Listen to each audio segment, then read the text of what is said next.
اللہ تعالیٰ آگے قرآن میں فرماتے ہیں فلولا اذا بلغت الحلقوم. اللہ کہتے ہیں یہ باتیں میں بتا رہا ہوں یہ میں تھوڑی خود کہہ رہا ہوں، یہ باتیں یہ کون کہہ رہا ہے بھائی؟ یہ تو اللہ کہہ رہا ہے، یہ تو اللہ کہہ رہا ہے. تو قرآن آگے کیا کہتا ہے؟ فلولا اذا بلغت الحلقوم.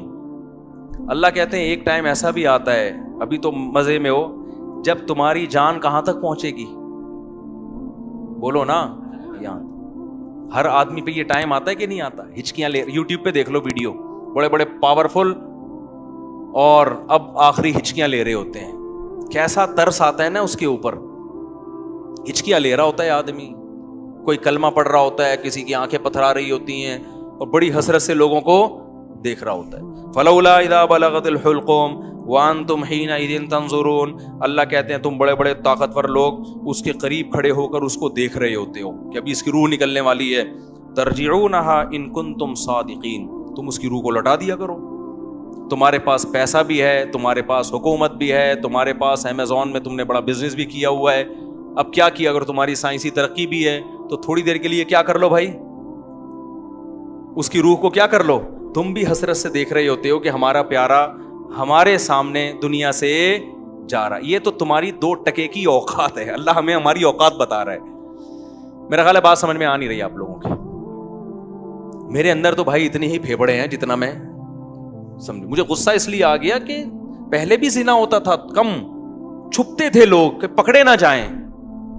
اب پوری یونیورسٹیوں میں لڑکے لڑکیوں کی بسیں بھر بھر کے جا رہی ہیں تفریح کے لیے. باپ خود اجازت دے رہا ہے بھائی تمہاری اپنی لائف ہے بیٹا، تم اگر بھنگن چمارن بننا چاہو تو ہم کون سا شریف لوگ ہیں، ہم بھی بھنگی اور چمار ہیں. بزبان حال وہ یہ کہہ رہا ہوتا ہے. سمجھ میں نہیں آ رہی. عزت دار آدمی کبھی اپنی لڑکی کو کسی غیر مرد کے ساتھ جانے نہیں دے گا. کہے گا میں مر جاؤں گا، میں دنیا کو کیا منہ دکھاؤں گا میں. لیکن اب اس کو پتا ہے دنیا کو میں منہ دکھاؤں گا، دنیا بھی میری تعریف کرے گی. بڑا لبرل قسم کا باپ ہے ماشاءاللہ. اپنی بیٹیوں پہ کوئی کسی قسم کا کنٹرول نہ ہے، نہ رکھنا چاہتا ہے. ڈانس کر رہے ہیں اپنی بیٹیوں کے ساتھ، ناچ رہے ہیں اپنی بیٹیوں کے ساتھ، لائکس مل رہے ہیں ان کو، لوگ شیئر کر رہے ہیں ماشاءاللہ جی. جو باپ محافظ تھا بیٹی کو حیا سکھانے کا، وہی بیٹی کی حیا نکال رہے ہیں. براڈ مائنڈڈ باپ ہے. کپڑے اتارو بھائی اس کے لوگوں کے سامنے. بہت زیادہ براڈ مائنڈ. گورا کو تو چڑیاں پہن کے ان کی بیٹیاں ان کے باپ کے سامنے ناچتی ہیں. براڈ مائنڈڈ بننا ہے تو پھر پورا بنو نا. یہ منافقت کیسی ہے؟ اگر غلط ہے تو پھر، اگر گورا غلط ہے تو پھر یہ عمل بھی غلط ہے جو یہاں ہو رہا ہے. شادیوں میں ناچ رہی ہیں بہنیں بھائیوں کے ساتھ. تو ناچ گانے پہلے بھی ہوتے تھے، تھوڑا حیا تھی، تمیز تھی لوگوں میں کہ کس کے سامنے ناچنا ہے اور کس سے اپنے ناچ کو چھپانا ہے. لیکن اب کیا ہو رہا ہے؟ غیرت ختم. وہی بات ہے جب آخرت پر ایمان ختم ہوگا، جب اللہ کے سامنے جواب دینے کا خوف ہی ختم ہو گیا تو پھر جو چاہے کرتے پھرو. تو قرآن کہہ رہا ہے ایک وقت آتا ہے جب تمہاری جان کہاں پہنچتی ہے؟ حلق میں، اور تم دیکھ رہے ہوتے ہو. وَنَحْنُ أَقْرَبُ إِلَيْهِ مِنْكُمْ. اللہ کہتے ہیں جتنے تم اپنے عزیز کے قریب کھڑے ہوتے ہو نا حسرت سے، ہم تم سے بھی زیادہ اس کے قریب ہوتے ہیں اور اس کی کیفیات کو جانتے ہیں. فلولا ان کنتم غیر مدینین. اللہ کہتے ہیں اگر تم یہ سمجھتے ہو تمہارے اوپر کسی کا کنٹرول ہی نہیں ہے، آزاد ہو، بڑے پاورفل ہو، ترجعونہا ان کنتم صادقین، تو آج اپنی طاقت کا استعمال کرو. یہ تو تمہارا عزیز ہے، تمہارا معشوق ہے، اس کی جدائی تو تم برداشت کر نہیں سکتے، اس کو مرنے سے روک لو. پھر سارے ڈاکٹر عاجز آ جاتے ہیں کہ نہیں آ جاتے؟ سارے ڈاکٹر کیا کہہ دیتے ہیں؟ بھائی ہمارے بس میں نہیں. میں آغا خان میں تھا، اچانک چیخوں کی آواز آئی نا، اچانک عورتیں مردوں کی چیخوں کی آواز آئی. میں ایک دم ڈر گیا. کیا ہوا؟ پتا چلا جی ان کے والد صاحب ان کی ڈیتھ ہوئی ہے. آئے تھے تھوڑی دیر پہلے بالکل ٹھیک ٹھاک تھے بستر پہ، اچانک کوئی ہارٹ اٹیک ہوا یا برین ایمری جو کیا ہوا بہرحال. تو وہ ان کو توقع نہیں تھی کہ ہمارا باپ ایسے بھی جا سکتا ہے. تو بچیاں بھی رو رہی ہیں. میں نے کہا یار یہ دیکھو، یہ میں نے ایسے موت کے بہت سارے واقعات دیکھے. گلی میں گزر رہے ہیں، چیخو پکار کی آواز آئی. کیا ہوا بھائی؟ پتا چلا جی ڈیتھ ہو گئی. کتنے سال رشتے آپس میں ٹائم گزارتے ہیں اور جدا ہونے میں چند سیکنڈ بھی بولو نہیں لگے. اور پھر روتے 3-4 دن تک ایسے ہیں جیسے بڑا غم ہوا ہے، اور 3-4 دن کے بعد 20-20 30-30 سال پرانے رشتوں کو ایسا بھولتے ہیں جیسے زندگی میں کبھی رہنا نصیب ہی نہیں. یہ ہے وہ دنیا جس کے پیچھے انسان کس کو ناراض کر رہا ہے؟ خدا کو ناراض کر رہا ہے. تو قرآن کہتا ہے اس کی جان لوٹا کے دکھاؤ. فَأَمَّا إِنْ كَانَ مِنَ الْمُقَرَّبِينَ, اللہ کہتے ہیں اب یہ میرے پاس آ گیا ہے, اب یہ تمہاری کسٹڈی سے نکل گیا, اب میں بتاتا ہوں اس کے ساتھ کیا ہونے والا ہے. سمجھ رہے ہو نا؟ اب اس کا خود اپنے اوپر بھی کنٹرول نہیں. اب تک تو یہ تمہارے ساتھ بہت کچھ کر رہا تھا, فلاں کو اوپر چڑھا دیا, فلاں کو گرا دیا, فلاں کو یہ کر دیا, فلاں کو یہ کر دیا, کسی کو گالی دے دی, کسی کو صدقہ خیرات کر دیا, اب تو یہ کر رہا تھا. اب اس کے ساتھ میں کروں گا جو بھی ہوگا, تمہارا بھی کنٹرول ختم اور خود اس کا بھی اپنے اوپر سے کنٹرول ختم. فَأَمَّا إِنْ كَانَ مِنَ الْمُقَرَّبِينَ, اللہ کہتے ہیں یا تو یہ نیک لوگوں میں سے تھا, ساری زندگی اس نے مجھے یاد رکھا, میرے احکام کو فالو کیا, فَرَوْحٌ وَرَيْحَانٌ, تو اس کے لیے خوشبوئیں ہیں, وَجَنَّتُ نَعِيمٌ, اور خوشخبریاں ہیں ہمیشگی کے باغات کی. وَأَمَّا إِنْ كَانَ مِنْ أَصْحَابِ الْيَمِينَ, دائیں ہاتھ والوں میں سے تھا, فَسَلَامٌ لَكَ مِنْ أَصْحَابِ الْيَمِينَ, اللہ کی طرف سے اس کو سلامتیاں ملنا شروع. ایسے بہت سارے واقعات ہیں اہل اللہ کے کہ موت کے وقت انہوں نے فرشتوں کو دیکھا اور موت کے وقت وہ باتیں کرنے لگے کہ اللہ کی طرف سے ہمیں نیک فرشتے ہماری روح قبض کرنے کے لیے آئے. میں نے بھی ایسے واقعات سنائے ہیں آپ کو پہلے بیانات میں, ابھی بہت وقت ہو گیا تو میں اس کو اسکپ کر رہا ہوں. بہت ایسے واقعات ہیں, شہداء کے بہت واقعات ہیں. میرے والد صاحب نے بتایا کہ قاری صاحب ہندوستان میں قرآن پڑھایا کرتے تھے, ساری زندگی ان کے نا بچوں کو قرآن پڑھانے میں گزری. موت کے وقت نا ان کی جسم سے روشنی کا گولا نکل کے گیا, سب نے دیکھا جتنے لوگ تھے. حضرت مولانا اشرف علی تھانوی رحمۃ اللہ علیہ, جن پر آج لوگ بڑے اوٹ پٹانگ قسم کے اعتراضات کرتے ہیں, ان کی جب ڈیتھ ہوئی ہے نا, تواتر سے جو ان کے قریب لوگ کھڑے ہوئے تھے, انہوں نے بتایا کہ ان کی 3 انگلیوں سے روشنی کی کرنیں نکل رہی تھی موت کے وقت, کیونکہ پوری زندگی نا ان 3 انگلیوں سے تصنیف کا کام کیا ہے. ان کی سینکڑوں تصانیف ہیں جن سے بہت, اگر مولانا اشرف علی تھانوی رحمۃ اللہ علیہ ہندوستان میں نہ ہوتے نا تو آج یوں کہا جائے نا کہ میں بھی شاید بدعتی ہوتا, تو یہ بات غلط نہیں ہوگی. ہندوستان میں جو بدعتوں کو روکنے میں سب سے بڑا کردار ہے وہ مولانا اشرف علی تھانوی رحمۃ اللہ علیہ کا, کیونکہ تصوف میں اتنا غلو ہو گیا تھا کہ 20 قسم کی بدعتیں شامل ہو, پیر پرستی اور تصوف, اس پہ ان کی بہت ساری کتابیں ہیں اور بہت کام کیا انہوں نے, کسی کی ملامت کی پرواہ نہیں کی. تو انتقال کے وقت کیا تھا, کرنیں نکل رہی تھیں ان, ایسے بہت ساری کرامتیں ہوتی ہیں. تو قرآن کہہ رہا ہے فروح وریحان وجنت نعیم واما ان کان من المکذبین الضالین, اور اگر گمراہ لوگوں میں سے تھا تو اس کو بتا دیا جاتا ہے فنزل من حمیم, تیرا ٹھکانہ کھولتا ہوا پانی ہے جو تجھے پلایا جائے گا, وتصلیۃ جحیم, اور بھڑکتی ہوئی آگ ہے جس میں تجھے داخل کیا جائے گا.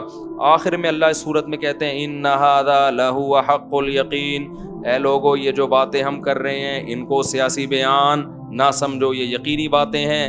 فسبح باسم ربک العظیم, اپنے رب کی کبریائی بیان کرو جو بہت عظمت والا ہے. تو یہ سورہ واقعہ کا حاصل ہے جو میں نے آپ کے سامنے بتایا. اللہ نے اپنی قدرت کو بیان کیا اور آخرت کی ہولناکیوں کو بیان کیا. تو بھائی طاق راتوں میں خاص طور پر جہاں اپنے لیے یہ کچھ مانگتے ہو نا, اللہ یہ دے دے یہ دے دے یہ دے دے, زیادہ حصہ دعاؤں کا جہنم کی پناہ اور جنت کی طلب میں لگایا. کچھ بھی نہیں ہے. قرآن میں جگہ جگہ نا ایک مضمون اللہ نے بہت زیادہ بیان کیا کہ جب آخرت قائم ہوگی نا تو اللہ ان سے پوچھے گا کہ تم لوگ دنیا میں کتنا عرصہ رہے ہو.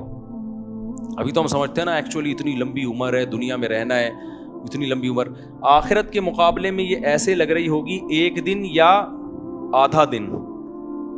قال کم لبثتم فی الارض عدد سنین, قرآن کہتا ہے ہم ان سے پوچھیں گے بتاؤ تم دنیا میں کتنا عرصہ رہے ہو, تو وہ جواب میں کہیں گے لبثنا یوما او بعض یوم, اے اللہ 1 دن یا آدھا دن, 1 دن رہے یا آدھا دن. اور قرآن کہتا ہے کہ جب ان کو جہنم میں ڈالا جائے گا نا تو جہنم کے داروغہ ان سے کہیں گے الم تکن آیاتی تتلا علیکم, کیا اللہ کی آیات تم پر پڑھ کے نہیں سنائی جاتی تھی تمہیں, کسی نے اس آگ سے ڈرایا نہیں تھا تم کو. تو وہ جواب میں کیا کہیں گے ربنا غلبت علینا شقوتنا, اے اللہ ہمیں ڈرایا گیا تھا لیکن ہماری بدقسمتی ہم پہ غالب آ گئی. جیسے آپ کسی علاقے میں جا رہے ہو نا اور وہاں ڈر ہوتا ہے کہ وہاں کوئی نقصان نہ ہو جائے, پھر بھی آپ چلے جاتے ہو اور پکڑے جاتے ہو, تو لوگ کہیں گے بھائی تجھے بتایا تھا کہ اس گلی میں ڈاکو ہیں, تو جواب میں کیا کہ یار میری قسمت ہی خراب ہے, پتہ نہیں مجھے ہو کیا گیا تھا. یہی کہتے ہیں نا لوگ کہ یار مجھے بتایا بھی تھا غلط ہے لیکن میری قسمت ہی کیا ہے, تو قسمت پہ ڈال دیتے ہیں. تو جہنمی بھی کیا کرے گا ایسے موقع پہ, قسمت پہ ڈال دے گا. پھر قرآن کہتا ہے وہ جہنمی کہے گا ربنا اخرجنا منہا, اے اللہ ایک دفعہ تو اس آگ سے ہمیں نکال دے. فإن عدنا, اگر ہم دوبارہ ان برائیوں کی طرف لوٹے, فإنا ظالمون, تو واقعی ہم ظالم ہوں گے. قرآن کہتا ہے قال اخسئوا فیہا, اللہ کہیں گے ذلیل ہو کے پڑے رہو اس کے اندر. ولا تکلمون, مجھ سے کلام مت کرو. کیوں؟ انہ کان فریق من عبادی, دنیا میں میرے کچھ نیک بندے تھے جو توبہ کر چکے تھے, وہ میری آیتوں پہ ایمان لائے اور توبہ کر لی اور برائیوں سے بچتے. فاتخذتموہم سخریا, تم ان کا مذاق اڑایا کرتے تھے. تم کیا کرتے تھے؟ بولو, مذاق اڑاتے تھے. انی جزیتہم اليوم بما صبروا, آج ان کے صبر کا دیکھو میں نے کیسے بدلہ دیا ہے, جن کا تم مذاق اڑایا کرتے تھے. انہم ہم الفائزون, آج وہی کامیاب ہیں.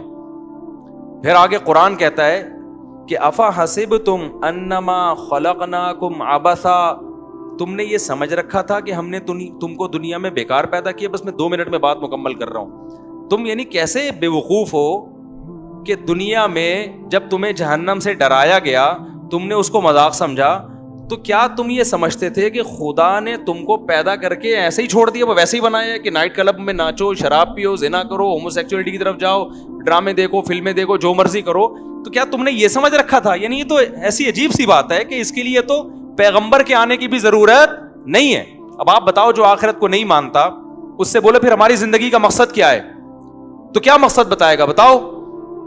وہ کہے گا بھائی انٹرٹینمنٹ, راتوں کو کرکٹ کھیلو, دن میں سوتے رہو پڑے ہوئے, پھر فلم دیکھو, پھر ڈرامہ دیکھو, پھر لڑکیوں سے چھیڑ چھاڑ کرو, پھر سیٹنگ کرو. پیسہ بھی اس لیے کماؤ تاکہ چھیڑ چھاڑ میں آسانی ہو جائے.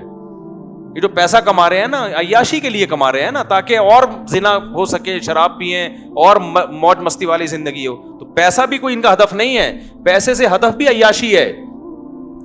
تو اللہ قرآن میں کہہ رہے کہ ہم ان سے کہیں گے افا حسبتم انما خلقناکم عبثا, تو کیا تم نے یہ سمجھ رکھا تھا کہ ہم نے تمہیں ایویں ہی پیدا کر دیا؟ وَأَنَّكُمْ إِلَيْنَا لَا تُرْجَعُونَ, اور تم ہمارے پاس واپس لوٹ کے نہیں آؤ گے, پیدا کر کے ہم نے چھوڑ دیا ہے. فَتَعَالَ اللَّهُ الْمَلِكُ الْحَقُّ, اللہ کہتے ہیں اللہ اس عیب سے پاک ہے کہ ایویں ہی انسان کو بنائے اور چھوڑ دے کہ جو چاہے کرتے رہو. یہ تو بہت بڑا الزام ہے, اللہ اس الزام سے کیا ہے؟ بری ہے. ایسا مجرم اللہ نہیں ہو سکتا. تو پھر بھائی اس سے زیادہ کوئی وضاحت ہو سکتی ہے اللہ کی طرف سے؟ بولو نا. اس کے بعد بھی کوئی حجت رہ گئی ہے؟ پھر بھی اگر میرے بھائی کسی کی بدبختی آئی بھی ہے نا تو وہ جو مرضی کرے. کیا خیال ہے؟ وہ گرل فرینڈ رکھے, وہ ہومو سیکچولیٹی کی طرف جائے, وہ نمازوں کو ضائع کرے, عورت ہے پردہ کرے نہ کرے, جو مرضی کرنا ہے کرو بھائی. اس کا مطلب کیا ہے کہ دلوں پر کیا لگ گئی ہے؟ مہر لگ گئی.